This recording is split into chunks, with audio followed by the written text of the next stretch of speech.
gentlemen, ladies and gentlemen, right now. Alors, nous, donc, on va expliquer comment on a diffusé hors des équipes tech, la méthode agile.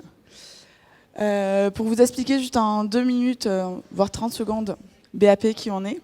Nous, on travaille autour de tout ce qui est Future of Work, les nouveaux modes de travail.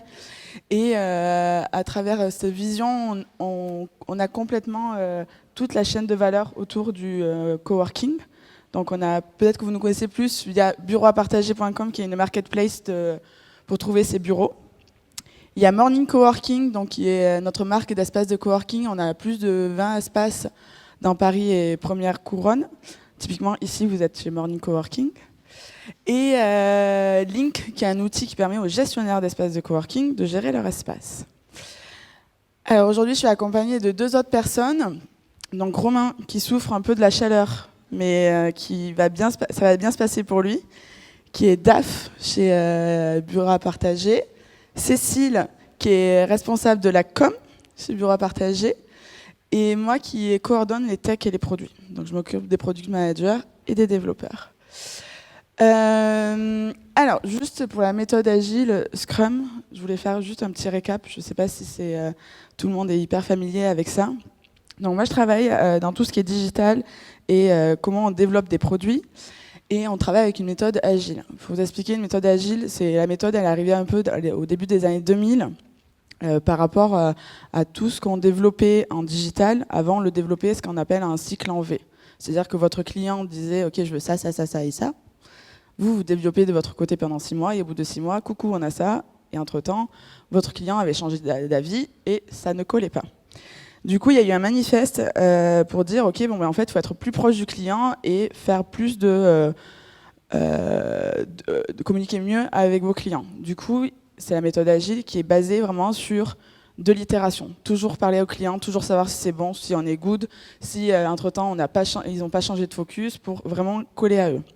Et dans cette méthodologie, vous pouvez avoir soit comme un peu un framework qui est le Kanban ou le Scrum. Okay, et nous, on est en Scrum. En fait, le Scrum, c'est là ce que vous avez... Attends, pointer.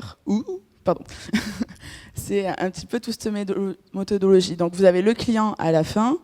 Par rapport à là où il faut aller, en fait, vous allez découper dans des sprints. Les sprints, en fait, ça va être des temps qui est un peu sacralisé en disant ok, je vais faire ça pendant ce sprint, l'équipe s'engage vraiment à faire ça et le but c'est que au bout de 2 à 4 semaines, ça dépend comment durent les sprints, vous allez voir le client, vous dites ok, c'est toujours bon, on continue à avancer ou non. Donc c'est vraiment des rites. Moi le sprint, je le vulgarise un petit peu comme une course à pied. Okay, donc quand vous avez des projets hyper longs, c'est hyper important d'avoir des petits milestone, des moments où vous dites ok, j'ai fait une petite arrivée, j'ai réussi un truc. Donc en fait, vous allez courir comme ça pendant 15 jours avec votre équipe. Sauf que vous allez enchaîner les sprints. Donc le but, c'est hyper important de trouver sa bonne cadence pour pas que les gens soient crevés ou autre. Et surtout que, en fait, à la fin, vous devez arriver en équipe à la ligne d'arrivée. Okay, donc c'est une méthode qui permet vraiment de développer en équipe, de resserrer les liens et vraiment de savoir, ok, est-ce qu'on est bon ou non. Donc ça, c'est pour la partie un peu plus globale. Ça, c'est une méthode qui est normalement réservée aux tech. C'est les product managers, c'est les devs qui font ça pour développer avec des outils spéciaux. L'année dernière, en fait, il y a un an et demi, grosso modo, on travaille vachement en transverse avec Romain, avec Cécile. Et pour la petite histoire, au BAP, en 4 ans, on est passé de 30 à 100. Et l'année dernière, de plus de 50 à 100. Donc il y avait besoin de structurer, on a des gens qui arrivent, tout et tout.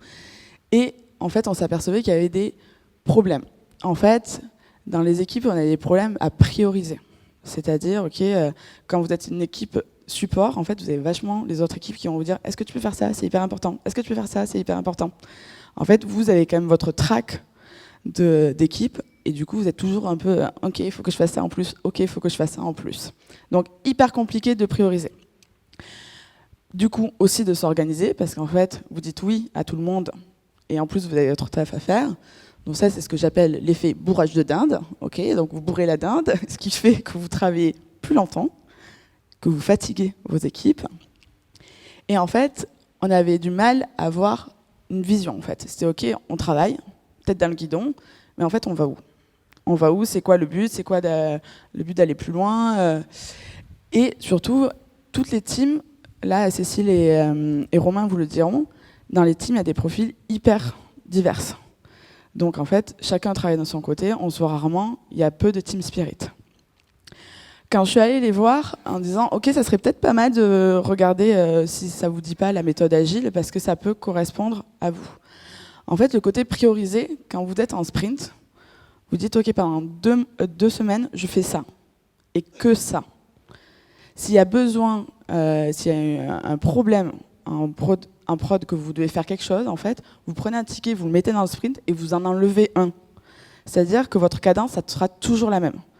Donc, quand il y a quelqu'un qui vient vous voir en disant « c'est hyper urgent », ben maintenant la question c'est « ok, c'est hyper urgent ou ça peut vraiment attendre 15 jours ?» Il y avait donc beaucoup de sollicitations, du mal à trouver la team, et la tête dans le guidon, et le team spirit, ça va aussi avec un truc où nous, on est en flex office. Donc flex office, on n'a pas les équipes qui sont au même bench. Donc on est un peu partout, chacun, et en fait, on n'avait pas de moment, ils n'avaient pas de moment où ils se retrouvaient. Donc il y avait cette histoire de, ok, bon, les sprints, ça permet la priorisation, la vision, ben, vous savez ce que vous allez faire des 15 prochains jours et vous savez comment il faut découper, et le team spirit, en fait, dans la partie agile, vous avez tout ce qui est rétrospective. C'est une réunion tous les 15 jours avec toute l'équipe en disant, ok, ce qui va pas, des idées, des questions. Et en fait, c'est un moment qui est sacralisé pour l'équipe. Comment j'ai fait? Alors au départ, c'était c'est-à-dire, qu'est-ce que tu veux faire? Donc en fait, j'ai expliqué à quoi servait la philosophie, à quoi servait la méthode agile. Donc le but, c'était vraiment de leur dire, ok, mais t'inquiète pas, tu continues à travailler, c'est juste que tu places des temps, tu rythmes, tu mets un peu plus de rythme dans ton équipe, et surtout, tu les vois, et tu vois l'avancement. Donc ça, c'était hyper important d'expliquer. Il y a une grosse phase d'écoute des besoins et des contraintes, puisque là, en fait, on parle d'organisation. On parle de, ok, je vais changer l'organisation d'une team. Même si on est jeune, fringant et hyper ouvert d'esprit, c'est naturel, on n'aime pas trop changer nos habitudes. Donc c'était hyper important de dire, ok, c'est quoi tes pain points, c'est vers où tu veux aller et comment je peux t'aider à y aller. Et surtout, comment je vais t'aider à y aller avec tes manières à toi. Pour pas que j'arrive avec mes gros sabots en mode tu vas faire ça comme ça et point barre.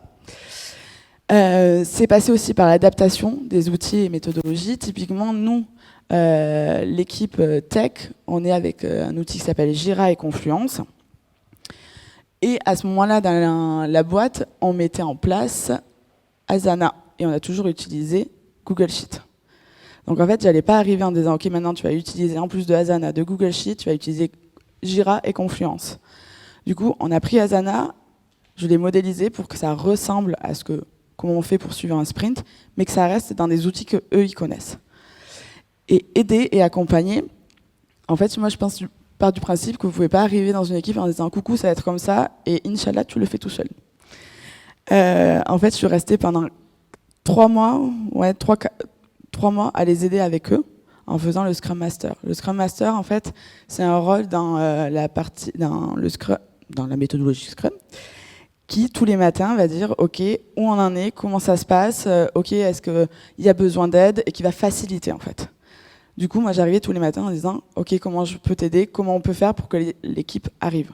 Le but c'était vraiment d'être toujours avec eux pour savoir ok, est-ce qu'il y en a où c'est toujours un peu réticent, est-ce qu'il y en a qui ont l'air de kiffer, donc je peux m'appuyer sur eux pour que ça soit des relais pour qu'ils prennent la méthodologie en place. Et voilà. Quand on a mis en place, en fait, on l'a mis en place sur 3 équipes différentes. Donc, nous de base, les tech produits, la com, l'admin et les RH.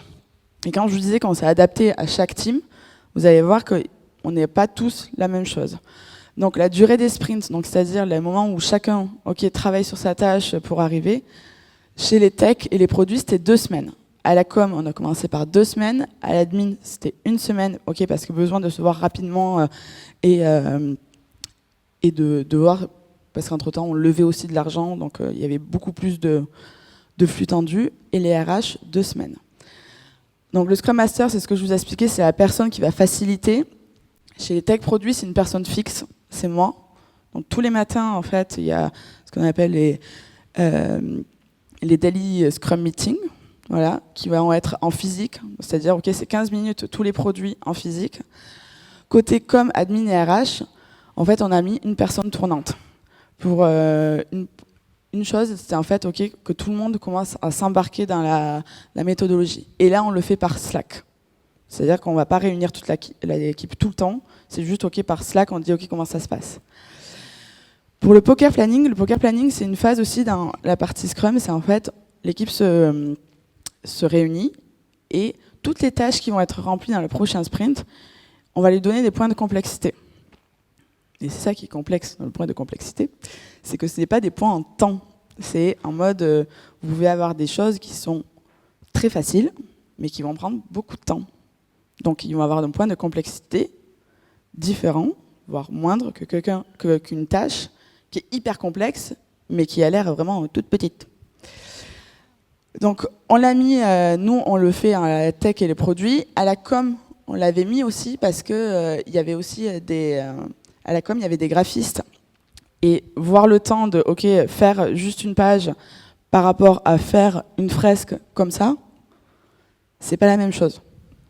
Donc, est-ce qu'il faut redécouper? Est-ce qu'il faut qu'on a besoin d'aide dessus ou non? L'admin, on l'a pas fait. En fait, c'était plutôt un nombre de tâches qu'on rentre dans les sprints. Et les RH, non plus. Par contre, tout ce qui reste, les rétrospectives, on l'a mis pour tout le monde. Parce que c'était hyper important de vraiment caler ce point avec toute l'équipe pour qu'elle puisse se parler. Ce que ça donne donc, au suivi quotidien, grosso modo, donc c'est le suivi via Slack et Google Sheet. Donc Picou, c'est moi qui fait un peu la gueule, mais c'est pas grave. Grosso modo, si vous connaissez un peu comment on suit sur Jira, on a à peu près les mêmes stats. Du coup, sur Google Sheet, tous les soirs, juste on rentre qu'est-ce qui a avancé et autres, et on sort ces stats. Clairement pour que l'équipe voit comment ça avance, est-ce qu'on en est, où on en est, est-ce qu'on est en track ou non. Ça permet vraiment de bien suivre et de créer un sentiment de ok, on va le faire. Ça permet aussi de voir de bonjour au départ. Là, si vous regardez, il y avait tant de tâches prévues. Finalement, le jour d'après, bourrage de dinde. On a rajouté des petites tâches à faire. Et après, le suivi hebdomadaire. Donc là, vous avez un sprint de l'admin finance. Et on a mis comme ça, en tâche, donc le progress, quelle partie de la team ça concerne, si c'est les achats, si c'est la comptabilité, si c'est la finance, et quelle entité. Ça, c'est typique à BAP, le groupe, parce qu'on a une entité bureau à partager avec bureau à partager et link, et une entité légale qui est l'espace pour morning. Donc c'est pareil, il y a en transverse, on travaille sur les différentes teams. Du coup, voilà comment on a adapté Asana à la méthodologie. Et là, le but, donc ça, moi je vous explique de comment je les ai poussés. Moi je trouvais que ce qui était hyper intéressant, c'est surtout d'avoir le retour de Romain et Cécile par rapport à ça, et savoir comment ça s'est passé, et le retour des RH, est-ce qu'on le continue à le faire, est-ce qu'on ne continue pas à le faire, et pourquoi.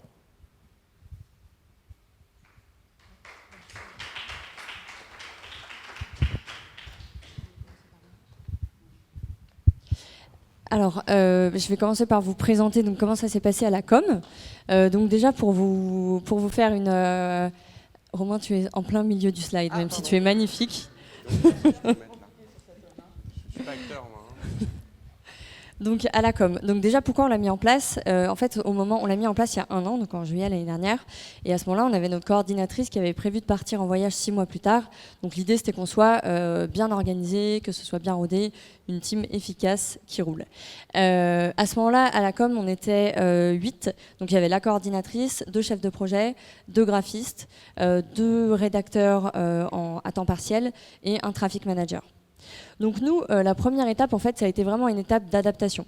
Parce qu'en fait, on découvrait une méthode. Donc pour nous, la méthode Scrum, c'était vraiment le grand inconnu. Et en plus, on découvrait aussi l'outil Asana. Donc c'est vrai qu'on avait un petit peu l'habitude de l'utiliser, mais c'était quand même le début. Donc ça a été quand même pas mal d'adaptation. Et même si, comme l'a dit Marie, on est une équipe merveilleusement jeune et dynamique, il y a eu quand même des petits grincements de dents, notamment moi, voilà, des petites résistances au changement au départ. Donc à partir de ce moment-là, une fois qu'on a été un petit peu adapté à ces deux outils, on s'est lancé dans une phase plutôt de test and learn. Donc c'est-à-dire qu'on l'a mis en place en juillet et jusqu'en décembre. Vraiment, on a testé un peu comment on allait pouvoir adapter le sprint à notre équipe. Donc pour ça, pour vous donner des exemples concrets, est-ce que tu peux passer ? Donc voilà à quoi ressemble notre sprint à nous. Donc comme vous voyez, il est quand même assez allégé par rapport à ce que Marie nous avait proposé au départ. Donc la première chose en fait, c'est que au départ, on était parti sur 2 semaines, un sprint de 2 semaines, et puis on a testé une semaine. Une semaine, c'était trop court parce qu'il y avait la réunion du début de lancement du sprint et la rétro de la fin. Donc on est repassé sur 2 semaines. Donc ça a été un peu des allers-retours. Ensuite, au niveau de l'attribution des points, comme vous a expliqué Marie, du coup, il y a le système du poker planning. Et nous, en fait, on a sur des métiers qui sont quand même très différents. Donc moi, par exemple, chef de projet, c'était difficile d'estimer les points de complexité des graphistes. Donc au départ, on avait des points qui allaient de complexité de 1 à 100. Ensuite, on a réduit, on est passé de 1 à 8. Et puis aujourd'hui, en fait, on s'attribue nous-mêmes nos points en amont du sprint parce qu'on s'est rendu compte que ça n'avait pas trop de sens de se les attribuer au sein de l'équipe. L'autre chose, ça a été qu'on a testé d'avoir l'équipe divisée en 2, puisque comme vous l'a dit Marie, on est un groupe, on a plusieurs activités. Donc moi par exemple je m'occupe de bureau à partager et pas tellement de morning, donc on s'est dit bah tiens on va tester d'avoir un sprint pour bureau à partager, un sprint pour morning. Puis on s'est rendu compte qu'en fait la com c'était quand même une équipe et que si on faisait ça on n'avait plus tellement de visibilité sur ce que faisaient les uns et les autres, et que même si moi je travaille sur bureau à partager, je peux potentiellement avoir des compétences ou des idées à apporter sur morning, et du coup c'était important d'avoir ce moment où on se retrouvait en équipe et où on avait la vision un peu globale de tout ce qui se passait au sein de l'équipe. Voilà, est-ce que tu peux passer à la troisième slide, voilà. Donc ça c'est pareil, c'est ce à quoi ressemble le suivi quotidien aujourd'hui. Donc bon, nous on est une équipe com, donc on se fait des petites blagues dans notre suivi, il est toujours un petit peu long, on se raconte plein de choses dedans. Et surtout en fait on a supprimé la courbe et on a gardé uniquement le suivi par personne qu'on trouvait plus parlant. Voilà, l'idée principale c'est vraiment de vous dire que pendant ces 6 mois on a testé plein de choses, donc ça a été un petit peu long, parfois on avait l'impression de piétiner un peu, mais en décembre on avait trouvé un peu notre façon de fonctionner. Tu peux aller descendre. Ouais. Donc ensuite, on a rencontré quand même un certain nombre de difficultés dans la mise en place de ce sprint. Déjà au tout départ, on avait un peu des doutes sur l'intérêt de l'outil, parce qu'on va dire que les 3 premiers mois, ça nous faisait perdre plus de temps que ça nous en faisait gagner. Donc on se disait bon bah c'est cool d'avoir un outil d'organisation, mais là franchement on passe 1h30 en réunion, on comprend rien, les points, on comprend pas la différence entre les points de complexité et le temps passé. Donc ça a été vraiment voilà, l'idée de bien comprendre l'intérêt de l'outil.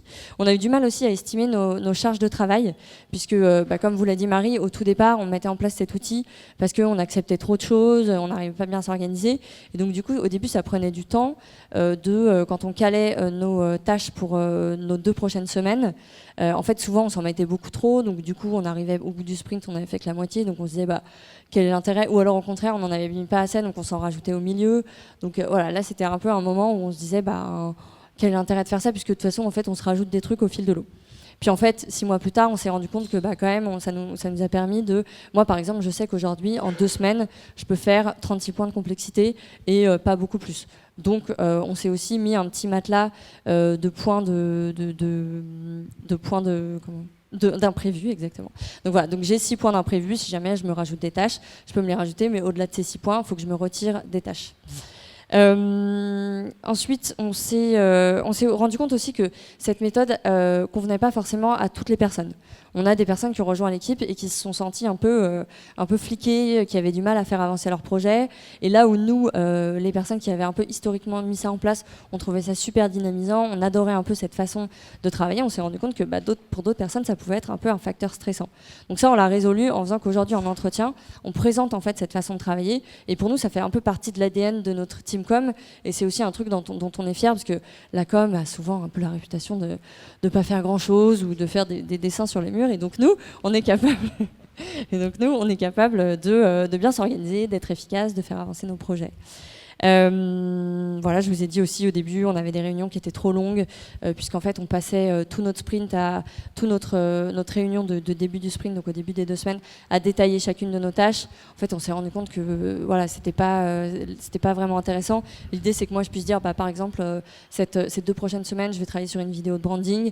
Mes tâches, ça va être de faire du dérush, trouver les habillages et la mettre en ligne. Basta, on n'était pas obligé de détailler, de rentrer dans trop dans le détail. Voilà. Ensuite, oui, on a eu aussi une dernière difficulté, c'est qu'on a 2 personnes dans l'équipe, je l'ai dit, qui sont à temps partiel. Et en fait, on s'est rendu compte que pour eux, c'était super compliqué, parce qu'il y en a un qui est là 2 jours, l'autre qui est là 3 jours. Donc en fait, dans ces 2 jours, il passait un quart de son temps à préparer ce qu'il allait faire dans son sprint, un quart de son temps à nous dire, voilà ce que j'ai fait. Donc en fait, on s'est rendu compte, après s'être un peu acharné sur lui en lui disant, tu ne t'adaptes pas à notre outil, on s'est rendu compte que peut-être que notre outil n'était pas adapté à lui. Donc aujourd'hui, il prépare juste son sprint en amont, et la rétro, c'est soit il a quelque chose à nous dire, il nous le dit, soit on considère qu'il n'a pas besoin d'être là à la rétro. Le bilan de tout ça, c'est un bilan hyper positif. Je l'ai dit, nous, ça nous a vraiment aidé à être très organisés, très efficaces, à avoir une vision de nos projets, et en même temps, quand on travaille sur des projets à long terme, d'être capable de se dire, ces 2 semaines, j'ai fait 2 petits pas en avançant sur telle tâche, telle tâche, telle tâche. Ça nous permet aussi, donc effectivement, au tout début, on acceptait beaucoup trop de choses, on n'osait pas trop refuser en se disant, en fait, si on me demande de faire un truc, c'est pas hyper pro de ne pas le faire, alors qu'en fait, aujourd'hui, du coup, on a un moyen tangible et visible de montrer que, en fait, si on va le faire, mais pas dans ces 2 prochaines semaines, potentiellement dans les 2 prochaines, ou encore dans les 2 prochaines. Aussi, donc pour nous, vraiment, je vous l'ai dit, aujourd'hui ça fait partie de notre ADN de l'équipe.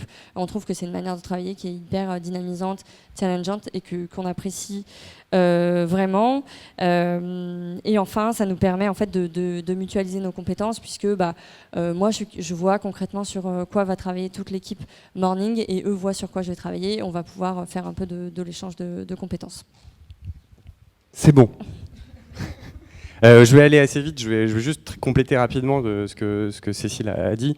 Je pense que ce qui est intéressant justement, c'est de voir que on a le bilan est le même en fait. C'est un bilan qui est très positif, autant à la com qu'à l'admin. Donc moi, je coordonne une équipe de 5 personnes, dont je fais partie. Et puis j'ai un comptable, une assistante administrative, une personne qui s'occupe des achats, et puis une personne qui m'aide au quotidien, qui est un peu mon bras droit, qui m'aide sur plan de tâches admin, financières, etc., etc. Donc ça fait un certain nombre de sujets divers et variés. Et donc, comme le disait Marie tout à l'heure, la vraie difficulté qu'on avait à un moment avec la société qui grossissait, c'était de réussir à prioriser ces tâches. Donc c'était vraiment le besoin initial, l'adaptation, j'ai envie de dire, et le test and learn, il a été assez naturel. Il y avait un moment où on avait trop de tâches, on ne savait plus comment gérer, on ne savait plus comment prioriser. On avait les tâches quotidiennes qu'on devait faire pour faire avancer les choses, donc les tâches récurrentes, les tâches ponctuelles qu'on devait absolument faire, et puis les demandes ponctuelles qui étaient faites par les opérationnels qui nous tombaient sur le coin de la gueule, et qui étaient assez difficiles à gérer parce qu'on n'arrivait pas à prioriser les choses. Donc la phase de test and learn, elle a été assez rapide pour nous. On s'est dit, ok, on prend. On y va, on se lance dans ce sujet. De toute façon, ça pourra être que mieux. Et en fait, très rapidement, on s'est rendu compte que ça nous a permis de structurer l'organisation des tâches de l'équipe. À la différence de la com, nous, on est plus sur des tâches que sur des projets. Donc c'est vrai que sur la com, en fait, ils ont des projets, ils vont déterminer un projet sur lequel ils vont bosser pendant 15 jours. Nous, on est sur des tâches qu'on doit faire de manière assez ponctuelle et rapide. Et c'est en ça qu'on a une approche qui est un peu différente dans notre fonctionnement, et qui a peut-être rendu les choses plus simples à mettre en place, en tout cas à l'adopter pour l'équipe. Et ce dont on s'est rapidement rendu compte aussi, c'est qu'il ne fallait pas que ça devienne une to-do list. En fait, les tableaux que vous avez pu voir, que Marie vous a montré, l'idée, c'est pas de mettre sa to-do list dans ce tableau, même si ce sont des tâches qu'il faut faire et qui vont faire partie de la to-do list des différentes personnes qui travaillent. L'ambition en fait de tout ça, c'est vraiment de mettre dans le sprint les tâches qu'on veut absolument voir être terminées à la fin du sprint. Et ça permet de stimuler tout le monde et de se lancer un peu tous dans la motivation. Dans les difficultés, bon, on a eu les mêmes difficultés qu'à la com, c'est l'estimation des charges de travail, parce qu'on ne sait pas combien de temps va prendre telle ou telle tâche. Et puis il y a une autre difficulté, c'est que mine de rien, ce sprint, en fait, c'est quelque chose qu'il faut préparer en amont. Il faut les déterminer, les tâches sur lesquelles on va bosser la semaine suivante. Et nous, comme on est sur un sprint qui est hebdomadaire, et ben, aujourd'hui, la difficulté qu'on a, c'est de réussir à préparer le sprint de la semaine prochaine alors qu'on est encore dans un sprint. Et une des difficultés qu'on rencontre aussi, que je constate en ce moment, c'est une certaine lassitude. Par exemple, pour l'assistante admin de la boîte, il y a une vraie récurrence dans ses tâches, en fait. Et c'est vrai qu'elle assiste à ce sprint en sachant que elle a 3 tâches qui sont récupérer les factures, récupérer les justificatifs de tel truc. Et au bout d'un moment, en fait, je me rends compte que c'est peut-être difficile de l'impliquer dans ces sujets-là. Malgré tout, l'ambition de ce sprint, au final, le bilan il est quand même super positif parce que qu'est-ce que ça permet de faire ? Ça permet de faire en sorte que tous les gens de l'équipe, autant le comptable que la responsable achat, que l'assistante admin, bossent ensemble et en fait, il y a clairement un effet positif qui est que ça évite les doublons. Ça évite qu'il y ait une personne qui bosse sur tel sujet et une autre personne qui bosse sur le même sujet sans que les gens discutent entre elles. Donc en fait, ça permet naturellement de mettre en place une réunion de travail et de déterminer des tâches et d'échanger sur certains sujets. Donc ce moment du sprint, en fait, ce qui était cool, c'est qu'à l'origine, l'ambition c'était juste de prioriser les choses et ça nous a apporté beaucoup de choses. Ça nous a apporté déjà un moment de partage dans l'équipe qui était quand même assez cool parce que c'est autant un partage des tâches qui permet d'optimiser le travail et un partage de la vie quotidienne des gens dans l'équipe. Donc ça c'était plutôt cool et ça a permis d'apporter de la transparence aussi, c'est-à-dire que chacun met ses tâches, on voit qui va bosser sur tel sujet et la transparence elle est autant pour les personnes que je coordonne que moi-même, c'est-à-dire que moi par exemple dans mon sprint depuis 2 mois, j'ai calculé le crédit impôt recherche. Voilà, c'est un truc que je traîne depuis 2 mois et tout le monde voit que je traîne ce truc et malheureusement ça permet quand même de mettre en évidence que même le coordinateur de l'équipe il peut galérer sur certains sujets. Et ces moments-là, de voir certaines tâches qui ne s'apurent pas dans ce sprint, ça permet aussi de se rendre compte que peut-être il y a des sujets sur lesquels on a staffé du temps, on a staffé une personne. Et ça permet de se rendre compte que peut-être, soit le temps il n'est pas assez important, on n'a pas attribué suffisamment de temps à telle ou telle tâche, ou même peut-être parfois que la personne ne correspond pas au travail pour lequel on l'a embauché, mine de rien. Voilà. Donc, mine de rien, au final, c'est quand même un bilan qui est super positif parce que ça a permis de structurer l'équipe et aujourd'hui on a notre vraie routine et on a l'impression que c'est super naturel. Voilà. Et juste... Oui, parce que c'est pas le monde des bisounours, ça marche pour tout le monde et c'est hurrah, ça va bien se passer. Typiquement, les RH, eux, ils ont arrêté au bout de 2 mois. Typiquement, c'était OK, la team, il y avait 2 personnes à RH et une assistante RH. Grosso modo, leur retour, c'est OK, à 3, il n'y a pas besoin de ça. On se parlait déjà assez. Il y avait un problème aussi de confidentialité entre toutes les personnes. OK, donc on ne peut pas tout mettre dedans.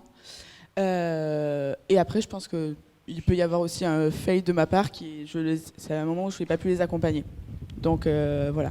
Sur tout ce qui est test and learn, je pense que c'est important. C'est aussi une technique qui est bizarre, qui peut être bizarre, qui est OK, on vous explique comment ça place, on vous aide, et après, paf, vous nagez et vous trouvez votre façon de faire. Ça, c'est typiquement un truc que moi je pense qui est important, c'est que la team s'approprie son propre truc. Donc typiquement, hop, un petit SWOT en takeaway. C'est vraiment Romain qui nous l'a proposé, mais c'est que c'était pas mal. Juste si vous devez retenir ces 4 trucs au niveau des forces, en fait, c'est quand même top pour le suivi et l'engagement des personnes. C'est un outil de pilotage pour toute la team. Okay. C'est parfait pour aussi prioriser, organiser et anticiper, okay, et être sûr que toutes vos personnes sont en track. C'est-à-dire que s'il y a quelqu'un qui n'est pas en track, okay, c'est soit il y a un problème chez lui, perso, ou ça ne va pas avec la team. La communication, ça c'était hyper important que les gens communiquent bien, et la solidarité. Il ne faut pas oublier que le but d'un sprint, c'est à la fin, ok, s'il y a Jean-Mich qui boite un petit peu, il doit quand même passer la ligne avec ses copains, donc on doit aller l'aider.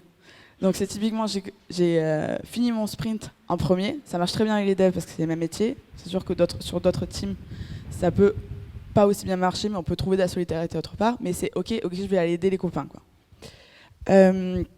Pour tout ce qui est faiblesse, c'est apprendre en fait à prioriser des sujets long terme, c'est-à-dire à les couper rapidement et impliquer les profils. Compliqué quand ça devient trop nombreux, est-ce qu'on partage les teams et qu'est-ce qu'on fait quand on est peu nombreux. Donc le nombre est aussi important. Je finis. Très bien. Alors, au niveau des opportunités, on a vu, quand on a discuté, en fait, ça va très bien avec les générations XY friendly. C'est un mode où on laisse les gens faire, ils sont autonomes et ça va aussi bien se passer.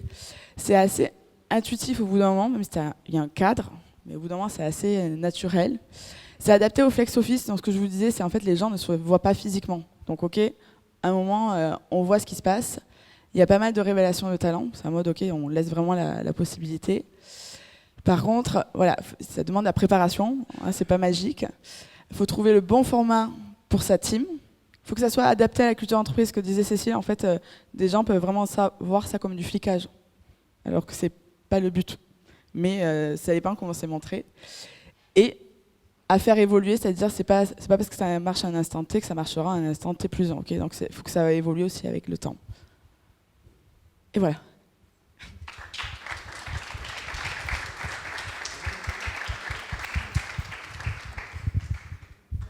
Est-ce qu'il y a des questions par rapport à cette... Merci beaucoup pour la présentation. Pas de questions, tout était cristallin. Merci.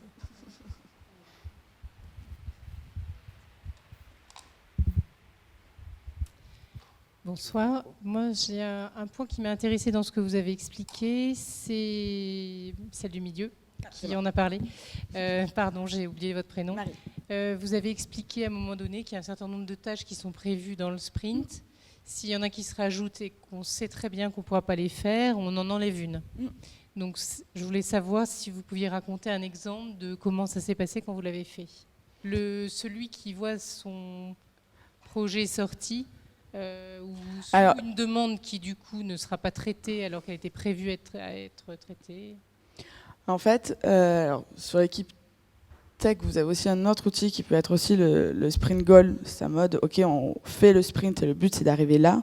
Si à un moment il y a un problème, on vire tout pour que tout le monde se mette dessus. Eux, la team com et admin, ils n'ont pas ça. Donc en fait, c'est à eux. En fait, vous retirez pas un projet. C'est pas votre projet qui est en mode, ok, bon. En fait, c'est un mode, ok, celui-là, en fait, j'ai encore le temps pour le faire.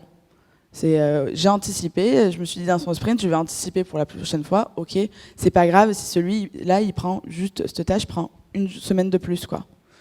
Et après cette chose, elle sera rentrée, quoi. En fait, c'est juste se déculpabiliser par rapport à ça. C'est un mode, ok, de toute façon, il y a des choses qui sont plus importantes et qui vont apporter plus de valeur. Ce que j'ai oublié de dire quand Romain disait, c'était ok, quelle est la différence entre un sprint et votre to-do. En fait, votre sprint, ça doit apporter de la valeur. Donc, on met pas bonjour, je rate mes mails, bonjour, je dois envoyer ma lettre à la poste. Non, mais en fait, c'est pas votre doudou. C'est typiquement, c'est ce qui va être vu par la team et ce qui a de l'impact, qui est important. C'est un mode du jour au lendemain, je suis pas là. Qu'est-ce qu'il faut qui doit être doit être repris par les autres. Donc, c'est plutôt ça en fait. Bonjour, Marona Itomar et Tomorrow. Je voulais savoir, là dans le cas, c'est toute l'équipe qui est vraiment passée en agile. Il n'y a pas eu une partie qui est passée en agile et une autre qui est restée dans l'ancien mode de fonctionnement, on peut dire. Si, parce qu'en fait, Morning ne fonctionne pas du tout comme ça. Les RH, du coup, ils sont plus en fonction d'eux. Les sales travaillent comme ils veulent, même s'ils ont un moment un burn down aussi pour voir s'ils sont en track. Mais en fait, c'était aussi à quel moment c'était plus compliqué et les équipes qui ont vachement évolué. Non, mais c'est au sein de la même équipe. Ah, pardon, excuse-moi. Il n'y a pas des gens qui sont en agile, qui cohabitent vraiment, ou même des gens qui sont dans un projet agile, qui ne font pas tout le temps de l'agilité. Par exemple, 3 jours par semaine, tu es dans un projet agile, et 2 jours par semaine, tu ne l'es pas. Et...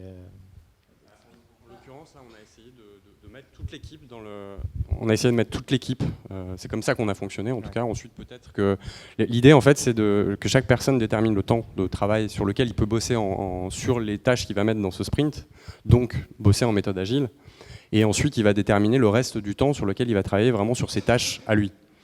Donc effectivement c'est un peu ça en fait, on contribue tous au sprint pour être en méthode agile sur un certain nombre de tâches qu'on a déterminées dans ce sprint, mais le reste du temps, en fait, on n'est pas dans le sprint. Moi, j'ai 3 tâches qui figurent dans ce sprint, j'en ai peut-être 30 que je fais à côté, mais ces 3-là, c'est celles que je sais qui vont avoir de l'impact pour les autres, et puis qui vont permettre de faire avancer certaines choses vraiment importantes. Et ce qui est important, en fait, c'est l'engagement vis-à-vis de l'équipe, en fait, à partager ce truc en se disant « Ok, moi je vais faire ça et je vais bosser dessus ». Le crédit impôt recherche, très non. Du coup, là, je pense que c'est typiquement, tu soulèves typiquement un point qui dépend des équipes, parce que nous, pour le coup, tout le monde est dans le sprint, et je pense que l'essentiel de nos tâches sont dans le sprint.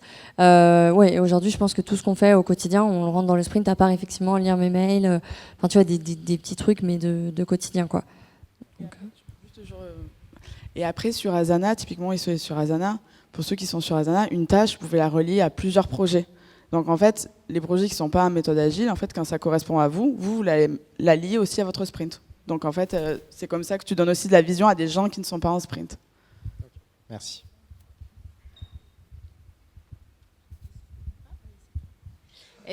Oui, bonsoir. Est-ce que vous avez un product owner et est-ce que vous définissez avec lui le sprint backlog, pardon? Alors, c'est ça la différence sur tech produit par rapport aux autres, c'est qu'il n'y a pas du tout de partie produit en fait. Donc chacun fait son backlog en fait. C'est ça qui prend aussi du temps, parce qu'un tech produit, en fait, vous avez quelqu'un qui est chargé de faire ce backlog. C'est toutes les tâches que tu vas accomplir. C'est ce que tu prends dans ton sprint. Et donc en fait, non, il n'y en a pas. Il n'y a pas tout qui est copié en fait. Il faut vraiment prendre la couche qui va. En fait, du coup, c'est chaque personne qui rentre ses tâches, vous faites vos tâches sur Asana, et après, vous les rentrez dans un sprint, en fait. C'est leur liste de tout. En fait, du coup, sur Asana, on travaille en projet. Donc, tu vois, on a notre gros projet, par exemple, organiser une conférence. En dessous, je vais lister tout ce qu'il faut que je fasse pour organiser cette conférence, les différentes étapes. Et en fait, ces trucs-là, je vais les rentrer dans mon sprint au fur et à mesure.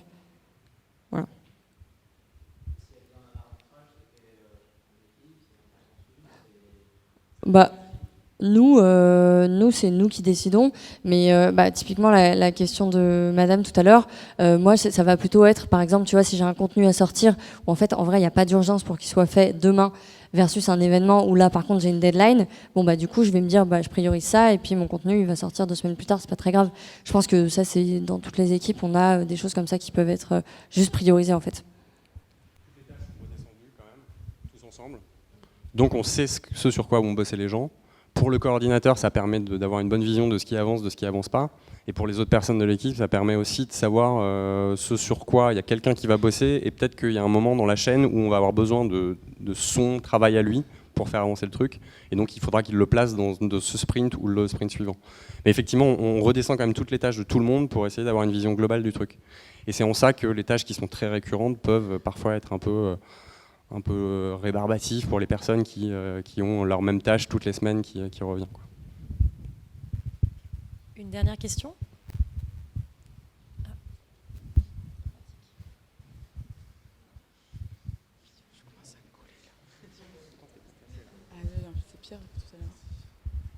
Bonsoir Emmanuel, est-ce que vous avez été dans vos équipes confrontés à quelqu'un qui était complètement réticent à ça ? Nous, oui. Non.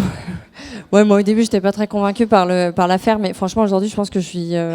On est tous assez convaincus dans l'équipe, mais moi, la première, je me dis que si demain je changeais d'entreprise et que je devais travailler différemment, ce serait compliqué parce que c'est vraiment une méthode pour quand on aime bien avoir une bonne vision, être bien organisé, c'est vraiment un truc hyper pratique. Mais du coup, pour répondre à votre question, oui, du coup, on a eu une personne qui en fait se sentait hyper fliqué et stressé par ce truc où effectivement nous on voyait que ces tâches avançaient pas trop, donc on lui demandait régulièrement pourquoi ça avance pas. En plus nous on voyait bien que c'était des tâches qu'on avait l'habitude de faire plutôt en 2 semaines et qui en fait au bout d'un mois n'étaient pas faites.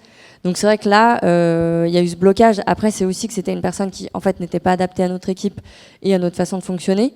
Mais en fait le sprint a été vraiment un espèce de révélateur où on pouvait avoir des ressentis à côté, mais en fait ça c'était une manière de se dire oui ça n'avance pas parce qu'en fait ça fait 1 mois que ce truc aurait dû être fait et ça fait 2 mois que c'est toujours pas fait. Et en plus lui il nous a dit clairement qu'il était hyper que ça le stressait quoi.